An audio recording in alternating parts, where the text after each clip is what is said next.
আজকে সেই সময় খিচুড়ি দেয়া ইলিশ মাছ দাঁড়ান মুখেও কি খাইবো? খিচুড়ি দিয়ে ইলিশ মাছ দেয়, এটা তো আমার অনেক পছন্দের জিনিস। খাইলে তো খাওনি যায়, একটু ভালো করে রাখেন তো। তা যাক বাজারে গিয়ে একটা ইলিশ মাছ আইনা দে। ও আবার ইলিশ মাছও আনতে হইব। তা খাইতে গেলে আনতে হইব না? আচ্ছা ঠিক আছে, আনতাছি। আনলে একটু ভালো করে সুন্দর করে রাখেন তো, যাতে খায়া মুখে রুচিরা বাড়ে। হ্যাঁ মায় মশলা যাতে মন করে আনে। আচ্ছা ঠিক আছে, যাইতাছি আনতে। যাক যাক। আই বাবু আসো, তোমার মাথাটা আমি টিপা দিই বাবু। জানো বাবু কি হয়েছে, মোবাইলের ভিতরে না একটা দেখছি, 3 পিস দেখছি, জানো এত সুন্দর করোনার 4 পিস।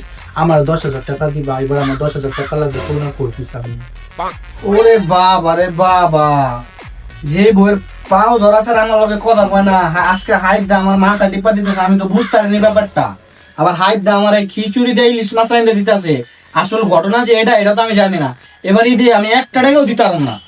হ্যাঁ বাউসের পুত আমি তো জানি তুই আমার দিবি না, তুই আমার দিবি কেমন? তো বতিনের পুত তুই তো দিবি লগা আলম গার্মেন্টস রাপা গো, তুই আলম গার্মেন্টস রাপা গো গিয়া দিবি না, তুই আমার দিবি খেলে আমার তোর ভালো লাগে? চুপ থাকো, বেশি কথা কেন?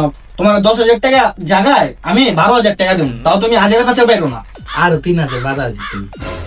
আচ্ছা দিমুনে যাও, তাও খুশি থাকবো। আচ্ছা আয়ো বাবু, তোমার মাথা ঠিক করতে আয়ো। না থাক, লাগবো না।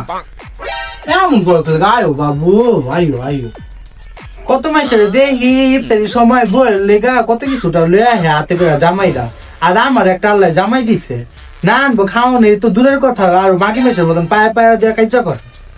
ও ঝগড়া করার সময় এত কিছু মনে থাকে না, খাওয়ানোর সময় চাকুম চুকুম মুখে রস হয়ে পড়ছে। হ্যাঁ, ঝগড়া করার সময় এত কিছু মনে থাকে না। ঝগড়া করার সময় মনে থাকবো গেলে বইয়ের একটু একটু ঝগড়া করে, হেলে জামাইরা কি কিছু কি রাগ ভাঙাইতে পারে না? সারাদিন পর ঘরে আইছি, ঘরে একটু শান্তি নাই, যাই আবার রাস্তায় জায়গা ধুন। হ্যাঁ যাক যাক, খাওয়ানেন না দিব না কিছু না, হ্যাঁ আবার ঘরের ভিতরে জায়গা দিই।